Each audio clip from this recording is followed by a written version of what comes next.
국민 건강에 위협을 할 뿐만 아니라 또 경제적으로 심각한 타격을 가할 수 있고, 또 한편으로 국가 간 관계로 본다면 우리 대한민국의 영토 주권을 침해하는 그런 폐악이기도 합니다. 일본의 투기를 막기 위해서 총력을 다해야 하는데, 그 점에서 우리 국민들께서 여전히 좀 부족하다 이렇게 생각하고 계십니다. 자신들에게 덮어 씌워져 있는 각종 의혹 덩어리들을 벗어버리려고 몸부림친들 해결되지 않습니다. 리스크를 벗어나기 위한 국민 현혹을 중단하시길 바랍니다. 장애 집회에 나선 민주당은 대한민국 방방곡곡을 가짜뉴스와 괴담 유포로 혼란케 하려 합니다. 장외로 나가 시민들과 잡는 손이 부끄럽지 않습니까? 네, 한 주간의 여론 흐름 짚어보겠습니다. 배종찬 인사이트 K 소장, 이은영 휴먼앤데이터 소장 나오셨습니다. 어서 오십시오. 네, 안녕하십니까. 배 주장님, 네. 윤석열 대통령의 지지율이 갤럽과 RN서치 등에서는 소폭 하락했고 리얼미터에서는 소폭 상승을 했는데 한 주간 영향이 미친 현안은 어떤 게 있었습니까? 그렇습니다. 일단은 대통령 지지율이 올라갈 때는 외교 또 코인에 따른 파장에 따른 반사이익을 얻어가는 모습이었는데 또 아주 최근에 발표된 윤석열 대통령의 지지율은 또 한풀 꺾인 모습입니다. 왜냐하면은 좀 더 이 논란이 될 수 있는 뭐 후쿠시마 이슈도 있고 또 집회 시위와 관련된 이슈 네. 등이 등장하면서 올라가던 대통령의 지지율 상승세가 좀 주춤해진 모습으로 나타나고 있습니다. 네, 이은영 소장님. 네. 국민의힘 워크숍에서 1년차 대통령 지지율이 낮은 이유에 대해서 거대 야당이 발목 잡기를 하고 있다고 강조를 했고 민주당은 잡을 발목이라도 정부가 내놔야 야당이 잡든 말든 할 것이다 이런 반박을 했습니다. 네. 국민들은 어떻게 평가할까요? 일단은 이 발언은 이관석 국정기획수석이 했거든요. 그리고 일단 지지율이 좋지 않다라는 거는 인정하는 속에서 이제 그 이유가 야당 발목 잡기랑 여당의 그 기울어진 운동장이라고 얘기했어요. 그런데 이게 재밌게도 2022년 5월에 이준석 당대표가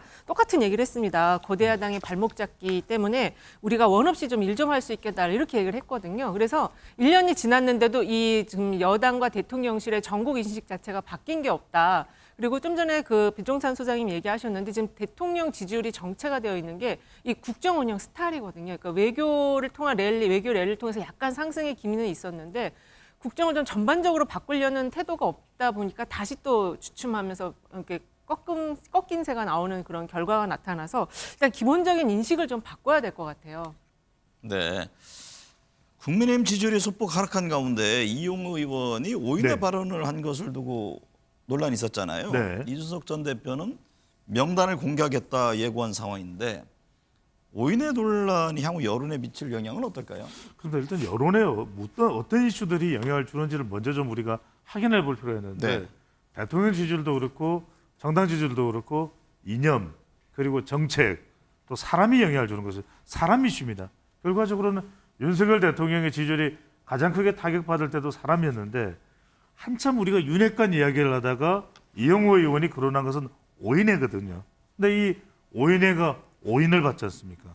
그래서 이제 이준석 전 대표도 따로 이 명단을 공개하겠다 이야기를 네. 하는 것은 결국 사람과 관련된 논란이 빚어지면 대통령 지지율도 정당의 지지율도 타격을 받습니다. 네. 결국 이 사람 문제를 거론되고 있는 이슈를 결국 이 공천권과 연결될 겁니다. 결국 어떻게 해소하느냐가 지지율에 미치는 영향을 최소화하는 것이다라고 봐야 되겠죠. 이용우 의원은 어쨌든 그 발언을 철회했잖아요. 철회하기로 했습니다. 네. 그렇지만 철회는 했지만 왜 꺼내놓았을까요? 네. 그러니까 짐짓 부담은 되지만 이야기를 했다는 것은 뭔가 있는 게 아닐까 고개를 갸우뚱거리게 하는 것이죠. 이은영 소장님, 네. 당원권 정지 징계를 받고 있는 김재원 최고위원과 태용호 의원이 라디오 등 방송, SNS를 통해서 다시 이제 목소리를 내기 시작했습니다. 네. 김 최고위원과 태 의원의 대외 활동에 대한 여론은 어떻습니까? 일단은 이게 그 김재원 의원이 그 이제 내가 지금 이제 당에서 좀 이제 징계 비슷하게 한 달간 좀 조용히 있어라. 그래서 그렇게 했더니 나를 더 오히려 악마화했다. 이래서 이제 나는 다시 발언을 시작하겠다. 이렇게 지금 이야기한 거거든요. 그래서 국민들 입장에서는 굉장히 지금 피로감이 높은 상황이에요. 그리고 그 아까 이제 그 오인회 얘기도 나왔는데 이미 오인회 이야기가 나오는 거는 이미 이제 그 여당도 공천을 중심으로 한 총선 체제로 지금 들어갔다. 그래서 그 징계를 받고 있는 의원들은 더 이제 존재감이 없으면 안 되니까 계속 네. 이제 좀 자극적인 발언을 하는 거거든요. 국민들 입장에서는 너무 피곤합니다. 결국 공천에 대한 우려 때문에 이런 그렇습니다. 분석이군요. 네. 배 수장님, 네. 대통령실의 젊은 행정관들이 내년 총선 출사표를 던지고 있습니다. 예. 이동석 행정관이 충북 충주 출마를 준비하는 등 뭐 총선 러시 이어질 것으로 예상들을 그렇습니다. 네. 하는데 윤 대통령 지지율 추이가 대통령실 참모들의 총선 준비에 많은 영향을 주고 있나요? 그렇겠죠. 기회가 왔다.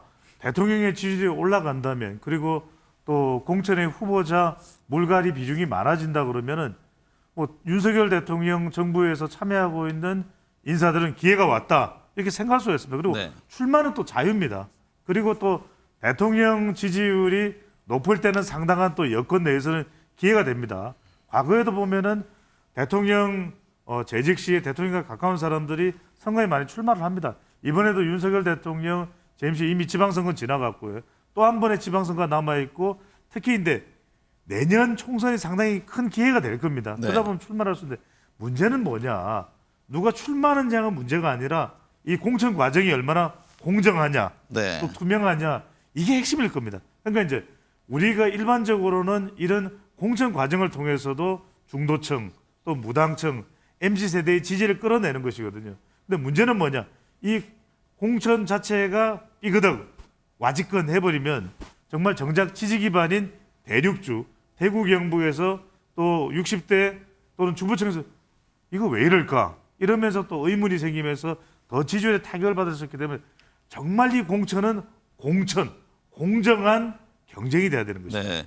이은영 소장님, 네. 민주당 지지율이 소폭 상승한 가운데 상임위원장 자리 또 혁신안 등을 두고서 서로 지금 다른 목소리가 나오고 있잖아요. 예, 그렇습니다. 향후 이 지지율에는 이 같은 점들이 어떤 영향을 줄까요? 일단은 지금 이제 당내에 오늘도 혁신회의라는 게 지금 발족을 했는데요. 네. 그게 발족한 이유가 이제 정청래 의원의 행안위원장을 왜 빨리 임명을 안 하느냐. 그래서 당원들이 청원까지 해서 그게 5만을 넘어간 상황이에요. 그래서 지금 이제 이 다른 목소리들이 분출을 하고 있는데 이거는 지금 그 당내에서 총선을 이겨야 되는데 이 현역 의원들이 이게 좀 뭔가 행동이 굼뜬다. 그래서 이렇게 가다가는 또 지지부진하게 이것도 못하고 저것도 못하게 되는 것이 아니냐. 그런 위기감 속에서 지금 이제 여러 가지 혁신 뭐 행동이라든지 그런 회의라든지 이런 조직체들이 지금 발족을 하고 있는 상황이고요. 최근 그 갤럽 차기 지도자 조사를 보면은 이재명 대표가 전체에서 1위를 했어요. 22%로 조금 낮긴 하지만 그래도 1위를 한 상황이고 민주당 지지층에서는 50%가 넘는 상황이거든요. 그래서 이재명 대표를 중심으로 해서 뭔가 좀 당의 활력을 좀 불어 넣어 달라라는 요구 네. 속에서 이런 목소리들이 나오는 것 같습니다. 근데 미디어 토마토 조사를 보면요. 민주당이 이재명 대표의 강성 지지층으로 대표된 이른바 개딸들과 결별해야 한다는 응답이 결별해서는 안 된다는 응답보다 조금 높게 나왔습니다. 그렇습니다. 예. 이른바 개딸 논란이 현재 민주당 지지율에 어떤 영향을 미칠까요? 그러니까 이제 전체적으로 보면은 이 강성 지지층에 대해서 뭔가 이제 정치 훌리건이다 이런 지금 지적도 있는데요. 네. 근데 지금 민주당의 정당 지지율을 보면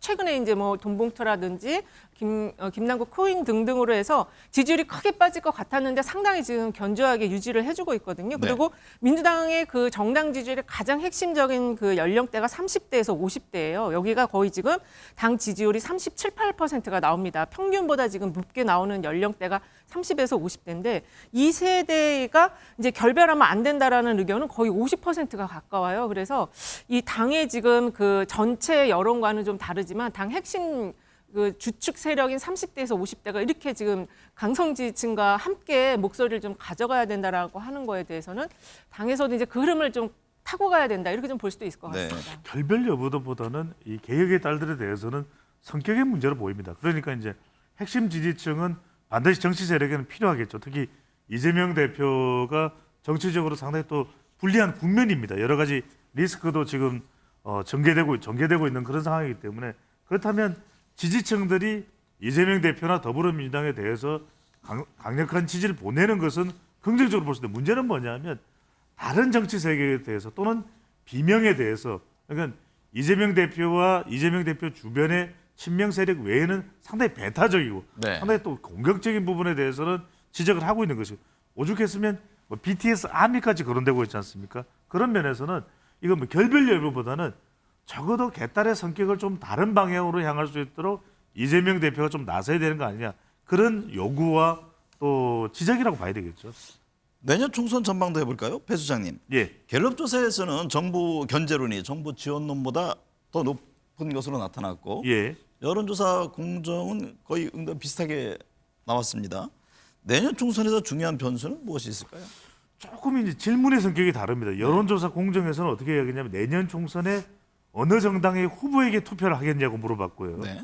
그 다음에 이 한국갤럽 조사는 어디 쪽에 여권이냐 야권이냐 이렇게 물어봤습니다. 그렇다면 적어도 우리가 상식적으로 보더라도 일반적으로 보더라도 대통령이 임기 중반에 있는 선거의 경우에는 정권 평가나 심판의 성격이 상당히 강합니다. 네. 야권에는 좀 힘이 실리겠죠. 근데 여기서 이제 핵심은 뭐냐면 그러면 더불어민주당이 유리해지느냐?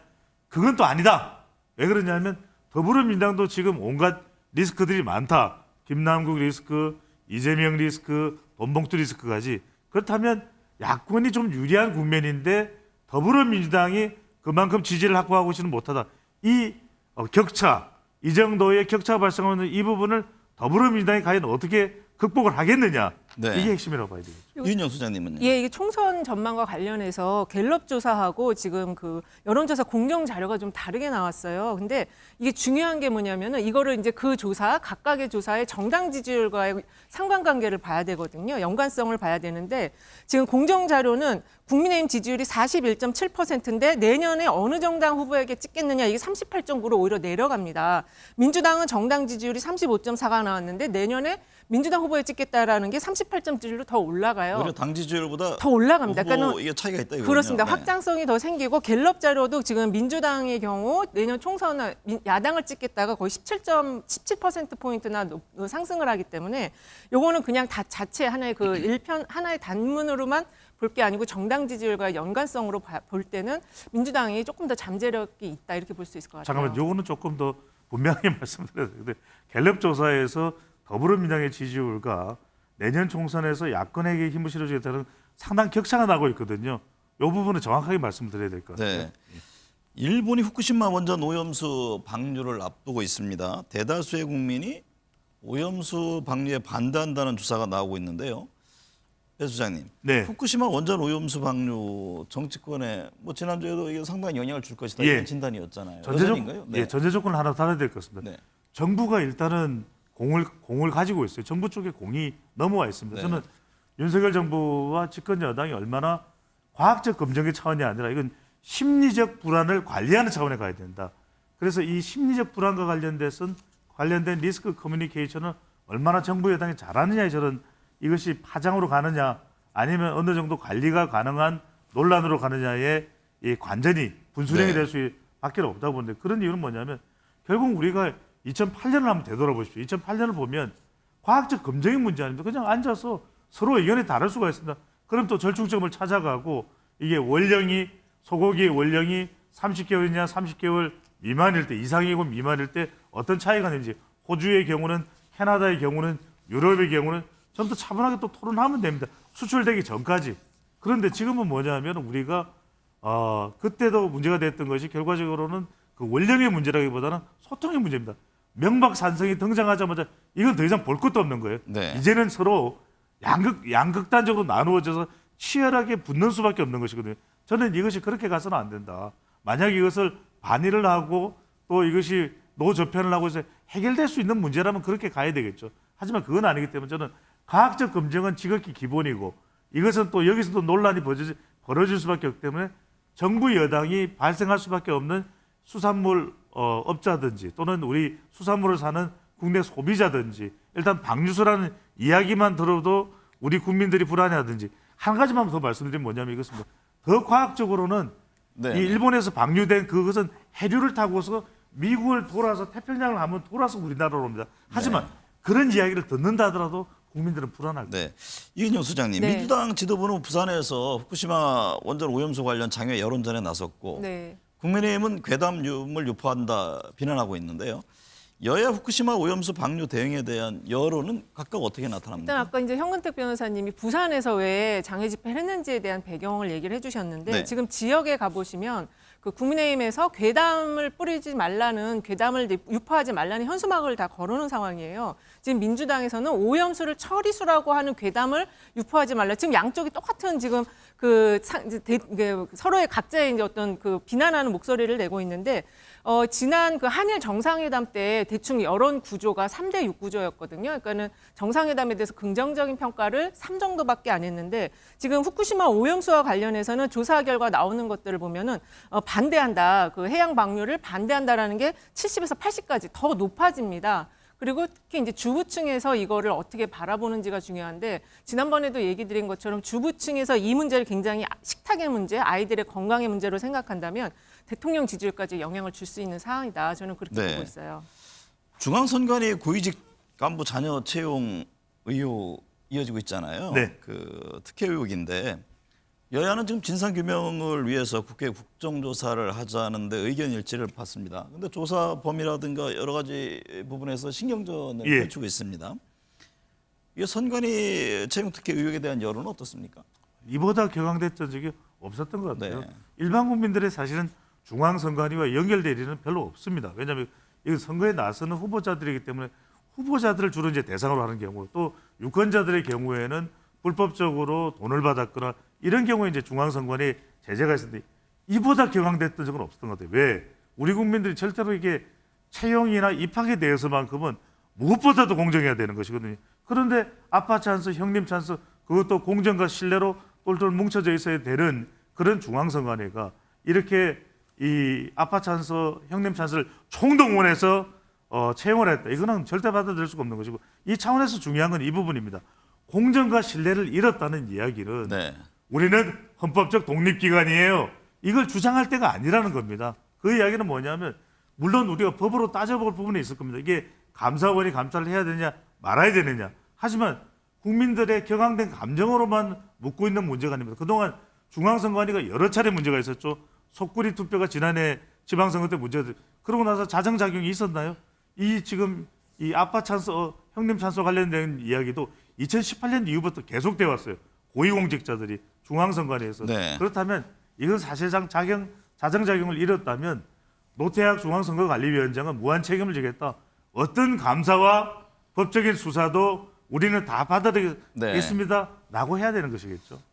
감사원의 어떤 감사에 대해서 선관위는 거부를 했잖아요. 네, 그렇습니다. 그것도 최근에는 감사원, 국민권익위원회 충돌하고 있는데 네. 정부 기관 간의 이런 충돌의 모습 여론은 어떻게 반영할까요? 일단 오늘 그 국민의힘에서도 긴급 기자회견을 했는데 이제 이 중앙선관위의 그 감사원 감사 거부하는 거에 대한 내용, 그다음에 채용에 대한 얘기를 했어요. 근데 지금 정부 여당에서는 이거를 젊은 층이 좀 호감을 가지고 있는 이슈인 공정의 문제로 지금 접근을 하고 있는 것 같은데 그거보다 좀 더 큰 차원으로 지금 앵커님께서 말씀하신 것처럼 행정기관 내의 충돌에 대한 부분으로 접근을 하고 그거에 대한 어떤 그 해결 방안을 지금 대통령실이 좀 주도적으로 나서서 이거를 좀 해야 되는 것이 아닌가 그런 생각이 들거든요. 지금 네. 여당은 이걸 너무 작은 차원으로 공정 이슈로만 접근하는 건 좀 바람직하지 않다 저는 그렇게 보고 있습니다.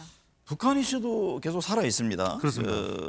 5월 30일이죠. 북한이 군사 정찰 위성 발사를 했는데 뭐 이제 실패했다고 하죠. 조만간 네. 또 하겠다는 건데 예. 이 북한은 안보리 회의를 한 것을 두고 불쾌하다. 뭐 위성 발사는 응당한 조치다 이런 입장을 냈는데 북한의 연인 도발이 향후 정치권 지지율에는 어떤 영향을 줄까요? 별로 영향을 못 주는 것 같아요. 네. 그런 이유는 굉장히 만성적인 학습효과 현상이 발생을 하고 있다. 한두 번이 아니었기 때문에 정작 오히려 더 많은 국민들이 이 재난 문자에 대해서 더 관심을 가졌을 정도로 실제 북한에 대한 관심도가 줄어들고 있거든요. 이 부분은 사실은 굉장히 안보 불감증으로 우려되는 부분이기도 합니다. 아까 우리가 보여드렸는데 한국 갤럽 기준으로 보더라도 오히려 윤석열 대통령의 지지율은 올라가기는커녕 1%포인트 내려갔거든요. 네. 그 이야기는 북한 이슈가 별로 지금 국민들에게 민생이나 경제나 다른 이슈보다도 더 절실하게 다가가지 못하고 있는 상황이다. 그렇다면 북한 이슈를 가지고 뭘 지지율에 유리하게 작동하겠다. 그건 먹히지가 않는 것 같고요. 네. 다만 중요한 것은 일단 1차적으로는 북한의 책임입니다. 북한의 책임을 물어야 될 것이고 두 번째는 윤석열 정부도 단호한 대응을 하고 있습니다만 그 다음이 문제 중요하겠죠. 해결책을 위해서는 그러면 대화가 필요한데 이 과정을 어떻게 해가느냐 참 이 부분이 어려운 네. 숙제가 되고 있습니다. 이은영 소장님은 북한의 연이은 도발 이슈 정치권 미칠 영향을 어떻게 보세요? 이게 이제 지금 우발령 문제까지 같이 작동을 하면서 이번 주 대통령 지지율이 1%포인트 빠졌잖아요. 네. 근데 그 빠진 대목을 보면은 20대와 60대 그다음에 여성층에서 많이 빠졌어요. 그래서 실제 이제 안보 불안감을 실질적으로 체감을 하면서 느끼고 있다라는 걸로 볼 수 있고, 근데 그것이 대통령에게 힘을 실어주는 차원으로 가는 것이 아니고 오히려 이제 전국의 불안정성으로 지금 다가가게 될 경우에는 대통령 지지율에 좀 안 좋은 영향을 줄 수 있다. 그래서 이번에 좀 미세하게나마 1%포인트가 지금 빠진 상황인 거고요. 네. 그다음에 김여정 노동당 부부장이 오늘 그 군사 정찰 위성 발사와 관련해서 앞으로 우리는 그냥 계속 할 것이다. 그리고 사전에 이거를 통보하지도 않을 것이다. 굉장히 좀 강경한 입장을 발표를 했어요. 네. 그래서 지금 국민들께서는 그 한미일 군사동맹, 북한이 이렇게 좀 강경하게 나오는 거에 따라서 한미일 군사동맹이 더 맺어지는 거에 대해서도 굉장히 불편한 지금 생각을 갖고 계시거든요. 그래서 그 최근에 이제 그 우길기를 단 일본 군함이 들어왔었기 때문에 그래서 이런 부분에 대해서 정부가 조금 더 선제적이고 적극적인 대화를 포함한 모든 조치들을 좀 해줘야 된다 이렇게 생각이 듭니다. 앞서 잠깐 얘기를 했습니다만 북한이 군사 정찰 위성을 발사한 날 서울시가 경계경보 오발령 재난 문자 등을 보내면서 시민들의 혼란이 있었는데요. 서울시와 행정안전부 이 책임 공방을 벌이고 있습니다. 경계경보 오발령 책임에 대한 논란, 여론은 어떻게 보고 있습니까? 이게 부정적이죠. 제가 앞서 말씀드렸듯이 이것이 뭐 어디 쪽으로 영향을 줄지 대통령 지지율에 부담을 줄지 서울시에 또 부담을 줄지 그건 또 뭐 차차 확인을 해봐야 되겠습니다만 저는 뭐 북한이 뭐 미사일을 쏜 거 가지고서 탄도 또 정찰위성을 쏜 거 가지고 대통령 지지율에 부정적으로 갔다는 것은 동의하기 어려울 것 같고요. 다만 이 부분은 더 중요합니다. 왜냐하면은 아니 정확성, 저거 정확히 어떤 이유 때문에 지금 대피를 해야 되는지 그런 내용에 대한 것도 포함이 되지 않았고 두 번째는 구체성입니다. 그럼 어디로 가라는 건지 그러면 우리 충무로의 근처 인근에 거주하고 있는 우리 MBN이 위치하고 있습니다. 거주하고 있는 주민들은 충무로 4번 출구 있는 저 대피소로 가야 된다는 거지 아무런 지시사항이 없습니다. 그렇다면 저는 이런 정확성과 구체성, 그다음에 또 보안성이라는 건 확성기가 나오는데 확성기의 내용은 도무지 다룰 수가 없어요. 저도 네. 막 온 가족이 확성기에 귀를 기울인다고 귀가 빠질 지경인데 이래서 이 내용을 어떻게 하지? 지금 마음은 계속 불안하고 타더라고. 저는 또 빨리 뛰지도 못하거든요. 그래서 지금 어떻게 해야 되는지 답답한데 이런 내용들 확성기 내용까지 포함해서 저는 좀 재점검이 이루어져야 돼요. 네. 이걸 서울시가 문제다, 행안부가 문제다. 제발 이런 거 좀 그만하시고 좀 어떻게 하는 것이 빨리 국민들한테 도움이 될 것이다.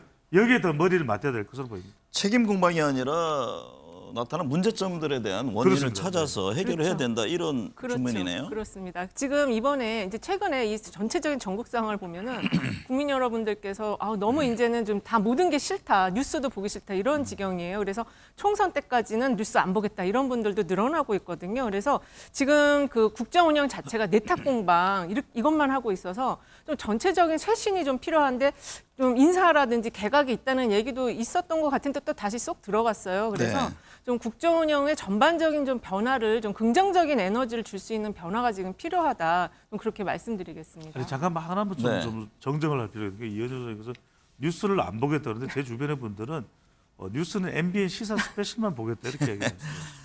김남국 의원 상임위 법사에서 교육위로 옮겼잖아요. 예. 이 코인 논란은 어떻게 여론상에서는 수그러들었습니까? 아니면 여전히 살아 있습니까? 최근에 좀 가라앉고 있는데 네. 이게 순차적으로 또 부각이 됩니다. 결과적으로는 관련된 국회 윤리특별위원회가 가동 중에 있거든요. 네. 그래서 이제 결과적으로는 이걸 계속 감출 수는 없는 노릇이다.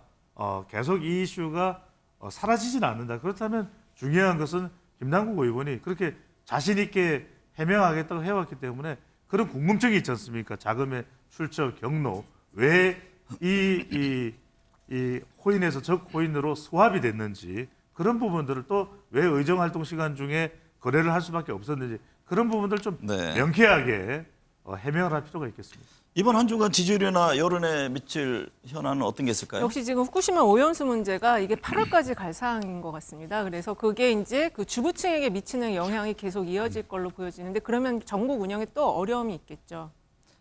우리 또 이제 의원님은요? 윤관석 의원과 이성만 의원의 체포 동의안도 12일이지만 이번 주가 후끈 다뤄올 거거든요. 집회 시위 또 노동계와 충돌하고 있는 윤석열 정부에 대해서도 초점이 맞춰질 것으로 보입니다. 네.